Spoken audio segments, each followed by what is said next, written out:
자, 여러분들, 이어서 우리 세무회계 2017년도 세무회계 기출문제풀이 좀 드리도록 하겠습니다. 자, 41번부터 우리 해보죠. 첫 번째 보겠습니다. 이 과세관청의 당초의 공적 견해에 반하는 표시, 그리고 적법한 행정처분에 따라 납세자가 불이익을 받게 되었을 때 납세 의무자가 주장할 수 있는 국세부과의 원칙 중에 그죠? 신의성실의 원칙이 되겠죠. 그죠? 신의성실의 원칙은 쌍방이 요구되는 거다. 그죠? 과세관청과 납세자의 의무를 쌍방이 그죠? 지켜야 될 의무로 규정하고 있습니다. 두 번째 볼게요. 우리 국세기본법상에 소멸시효 중단사유에 그죠? 올바르지 않는 것 이렇게 되어 있습니다. 중단사유로 올바르지 않는 것 이렇게 되어 있습니다. 이 소멸시효의 중단은 뭐냐면 시효를 중단시키는 사유인데요. 고지랄지, 독촉, 납부채고, 교부청구는 그죠? 중단이고 체납처분 유예는 뭐냐면 이거는 그죠? 중단이 아니라 정지 사유다 이렇게 보면 되겠습니다. 그래서 답은 4번이 되겠습니다. 자, 그 다음에 이어서 43번 보겠습니다. 다음 중 우리 법인세법상의 사업연도에 대한 설명으로 가장 올바르지 않는 것 찾아봐라 이렇게 되어 있습니다. 올바르지 않는 것. 이 법인의 사업연도는 정관 또는 정관상에 정하는 경우에 우선적으로 정하면 원칙적으로 1년을 초과할 수 없고 맞고요. 자, 법령 또는 정관에 규정이 없는 사업연도는 우리가 이제 그 다음에 규정이 없다라면 이제 신고함으로써 신고 사업연도를 적용할 수 있는 거예요. 신고할 때, 사업자 등록할 때 신고할 수 있잖아요. 근데 그게 만약에 사업자 등록에도 그런 어떤 회계 연도를, 사업연도를 규정하고 있지 않다면 그때 뭡니까? 1월 1일부터 12월까지로 한다는 거지, 규정이 없는 법인은 사업연도는 일률적이 아니다. 그죠? 그래서 정답은 2번이 될 것이고, 등기일을 기준합니다. 최초 연도의 설립 등기일은, 사업 개시일은 설립 등기일을 기준으로 한다. 이렇게 보시면 될 것 같습니다. 자, 그 다음에 설립 이전에 손익은 신설법인의 최초 사업연도에 당연히 기속해야 되겠죠. 그죠? 네, 되겠습니다. 그 다음에 우리 44번 보겠습니다. 우리 영리 내국법인의 각 사업연도 소득금액 계산할 때 설명을 가장 옳은 것은 이렇게 되어 있습니다. 자, 채권의 유가증권, 그러니까 채권의 유가증권, 뭐 주식을 얘기합니까? 채권의 주식은 개별법 못 써요. 이거 둘 중에 쓰고 세무서에 한다. 이거는 틀린 거고.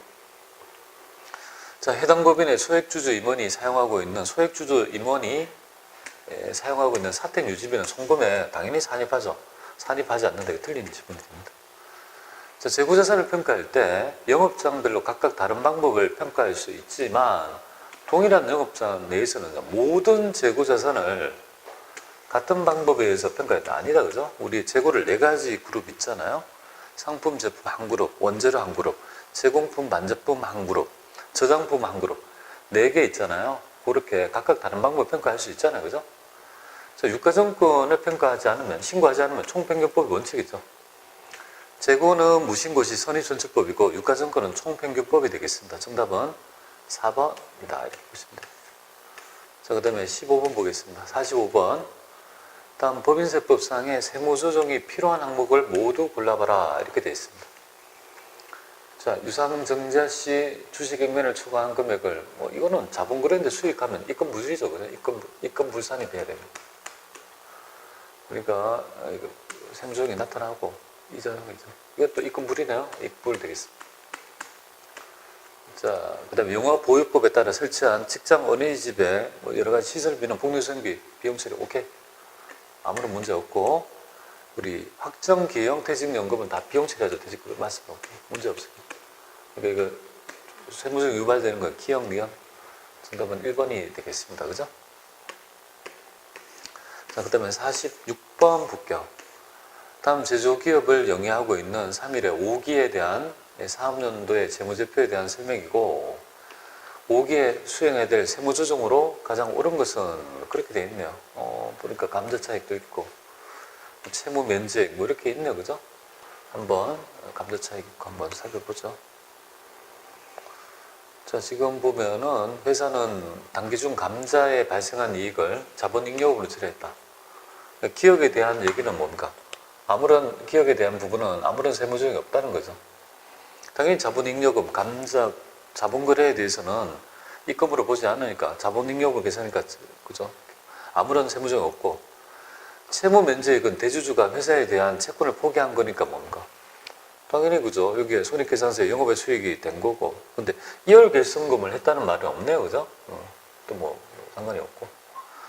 디귿 법인세 환급액은 뭡니까? 과다한 법인세를 환급받은 거고, 이거 디귿은 환급액.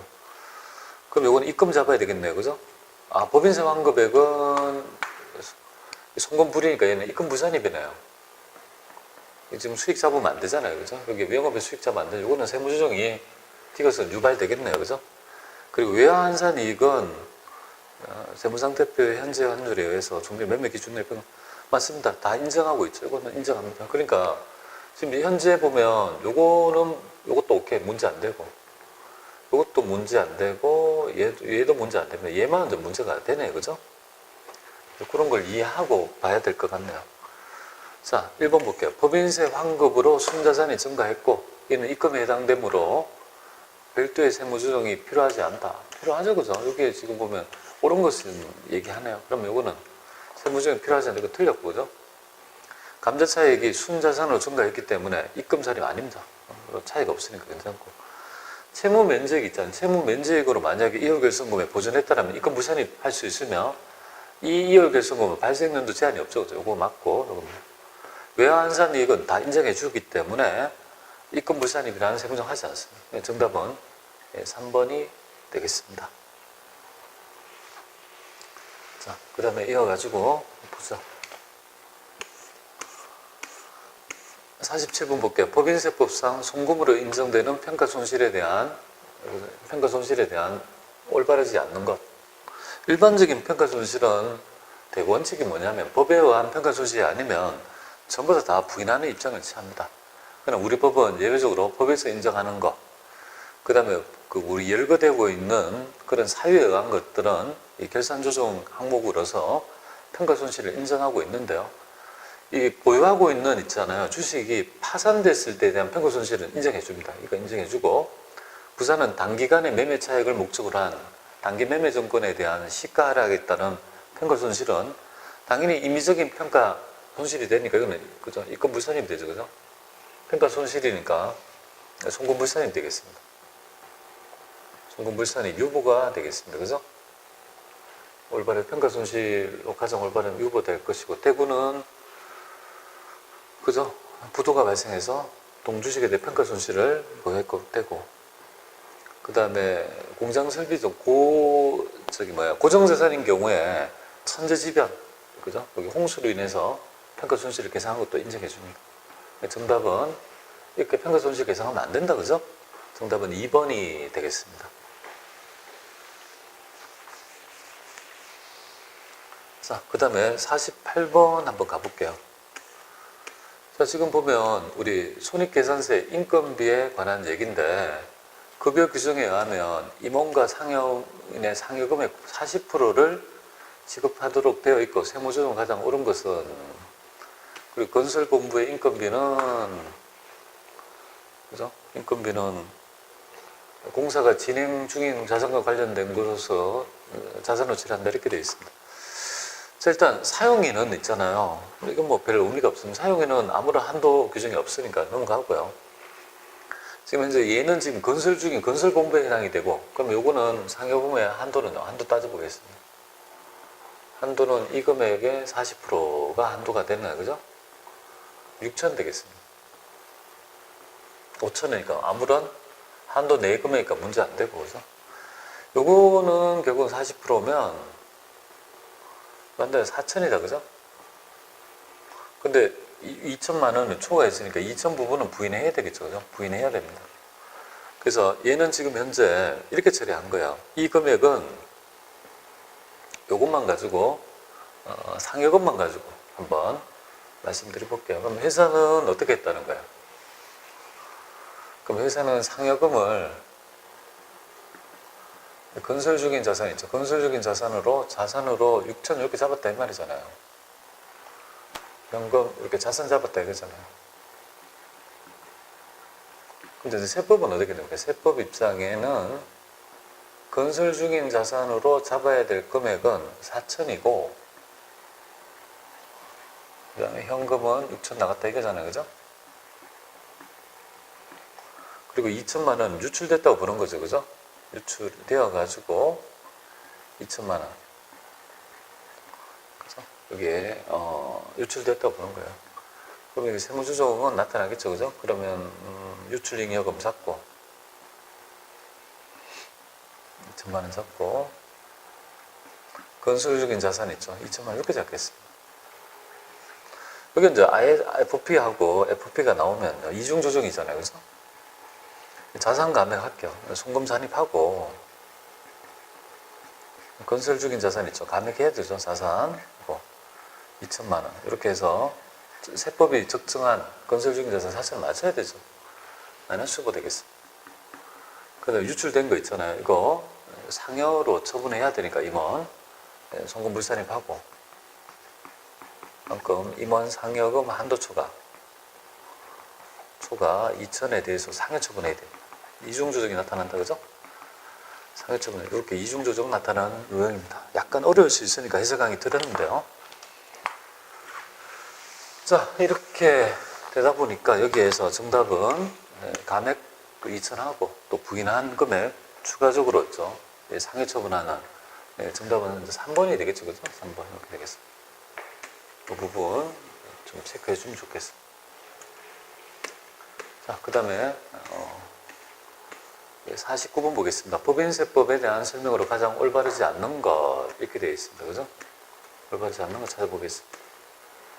내국법인은 국내에 원천소득 납세 의무가 있고, 법인세법은 장기 할부 판매 손익의 기속 시기는 당연히 그죠? 인도 기준, 그죠? 현재 가치에 의해서 하고 있습니다. 명목 가치도 전부 다 수용해주는 입장인데 현금 회수되는 시점이 아닙니다. 올바르지 않고요. 이 사업로 중에 재해로 인해서 우리가 재해를 당했을 때 재해 상실 비율이 20% 이상일 경우에 상실된 재산가액을 한도로 해서 우리 법인세법상의 세공제, 재해손실공제 받을 수 있다. 이월되지 않고요. 사용인에게 지급한 상여금은 원칙 뭡니까? 송금 산입되죠. 정답은 2번이 잘못되었습니다. 50번 한번 볼게요. 우리 기간경과분 이자 수익에 대해서 국내 원천징수 대상은 원천징수 괴리감 때문에 부인해요.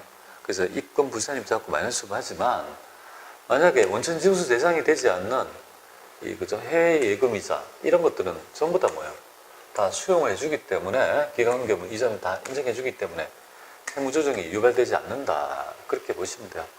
만약에 이 이자가 원천징수 대상이다 이렇게 얘기하면요 정답은 이 부분이 될 겁니다. 아니요 여기 아니고 입금 불산입 어디 있죠? 정답은 이거다. 그죠? 그래서 만약에 원천징수 해당이 된다고 하면 정답은 요거가 되겠습니다. 물론 정답은 지금 요거지만 요거까지 챙겨보시면 될 것 같습니다. 그 다음에 51번 가볼게요. 도매업을 영위하는 3일에 정기까지 매장을 임차하여 사용하다가 건물을 최초로 취득하고 세무상 감가상각 내용을 쓰니까 중개 매장하고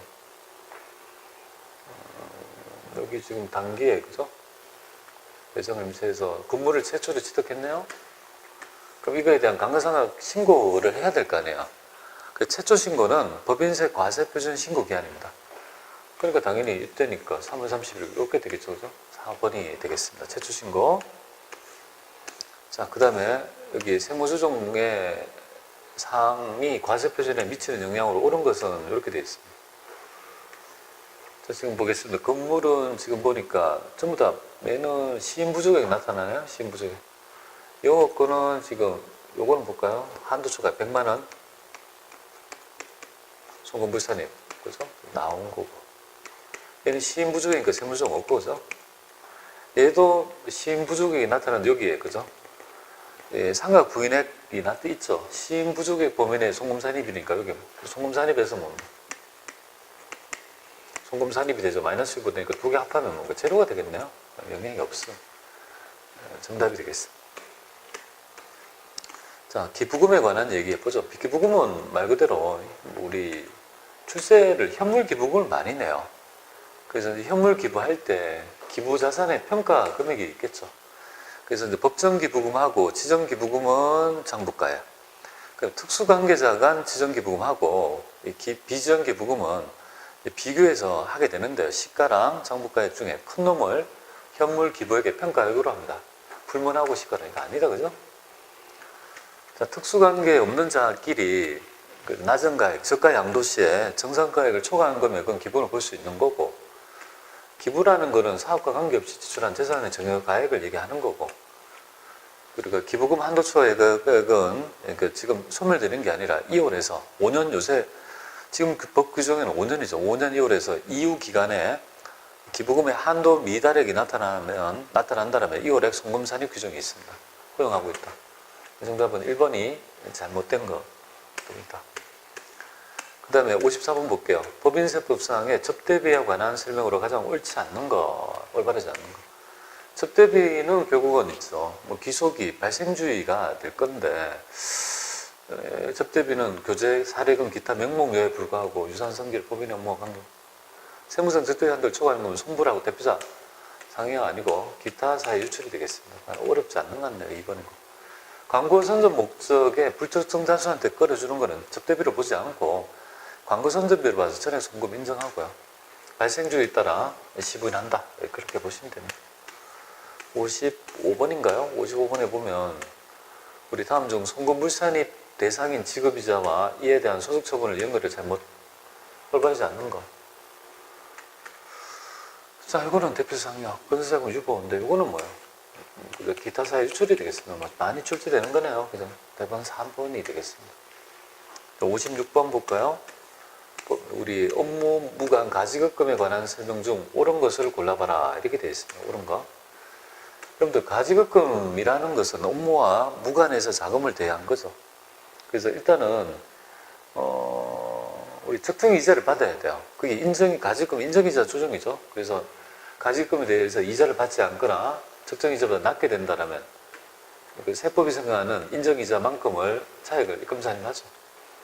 그리고 업무무관 가지급금은 채권이지만 우리가 대손충당금 설정의 채권 금액에 제외합니다.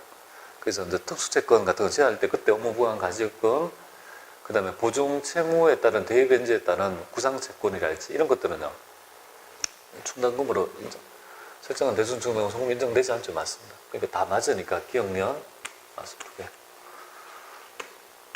자, 그 다음에 우리 57번 보겠습니다. 법인세법상의 대손금과 대손충당금의 설명으로 가장 올바르지 않는 거 찾아보라. 자, 대손충당금을 설정하는 있잖아요.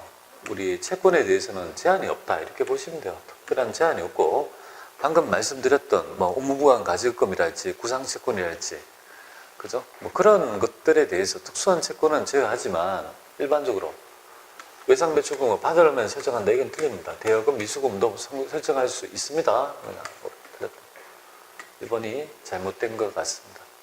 자, 일반 법인의 경우에 대손충당금의 한도 설정에 대손실적률은 채권 금액의 1%하고 대손실적률의 큰 금액을 의미하고, 그 다음에 법인세법에 대손으로 인정되는 금액, 회수된 금액, 회수되는 날에 속하는 사람도 입금이고 한도 초과액은 유보. 맞습니다. 1번이 잘못된 개념이다. 그렇게 보시면 되겠습니다. 58번 볼게요. 부당이익 계산 부인 규정에 가장 올바르지 않는 거 찾아봐라. 올바르지 않는 거. 종업원인 김삼일에게 사택을 제공했다. 그죠? 뭐 출자 임원이 아닌 이상은 지배주주의 특수관계자 아니라면 이건 뭐 아무런 부당이익이 되지 않습니다.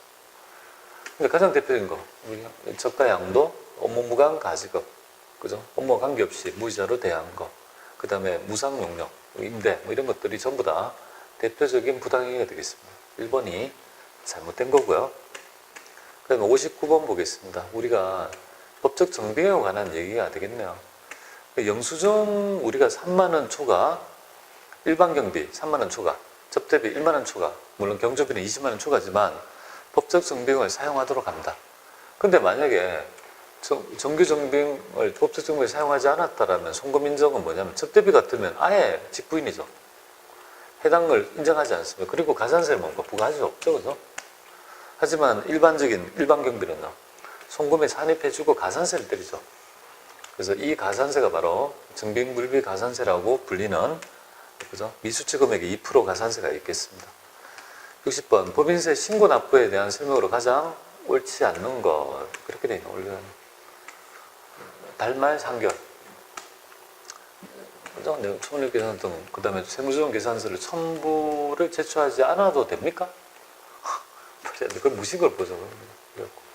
결손이 나거나 과표가 없더라도 과세표준 신고를 해야 되고 일정한 세액이 금액 1,000만 원입니다. 1,000만 원을 초과한다면 분납할 수 있다. 응답은 2번이 되겠습니다. 많이 보던 거네요. 자, 소득세 넘어갈게요. 61번 납세지에 대한 얘기를 하고 있습니다. 거주자의 납세지는 주소지를 기준으로 과세하니까 주소지가 맞고요. 비거주자의 납세지는 국내에서 합정 소재지라고 보시면 됩니다. 근데 없다면 원천 소득이 발생하는 조. 개인사업자의 납세지는요. 납세자가 사유롭게 선택할 수 있는 게 아닙니다. 그죠? 개인사업자의 납세지는 부가치세법은 사업장별 과세 원칙이고 사업장을 기준으로 하고 소득세법은요. 바로 일률적으로 이 개인사업자의 주소지로 따라간다 이렇게 보면 되겠고 국내사업장이 2 이상 있는 비거주자의 경우는 주된 국내사업장 소득 납세지를 하죠. 자, 그 다음에 근로소득에 대한 설명으로 가장 옳은 것은 이렇게 되어 있습니다. 옳은 것. 해당 과세기간에 4월에 입사한 근로소득이 있는 자는 근로소득을 공제를 월할을 하지 않습니다. 그래서 중도 입사자도 근로소득 공제는 월할을 하지 않는다 이렇게 보면 돼요. 근로소득자는 필요경비를 인정받을 수 없으며 무조건 근로소득금 방식만 적용 가능하다. 맞습니다. 이렇게 필요경비 같은 거 없습니다. 그러니까 근로소득의 지급은 매일 간이세액조의 원천징수가 12월 최종급여 지급이면 최종급여가 아니고 2월 그 다음 연도 2월 급여를 지급할 때 연말정산을 하죠. 자, 잉여금 처분에 따른 상여 및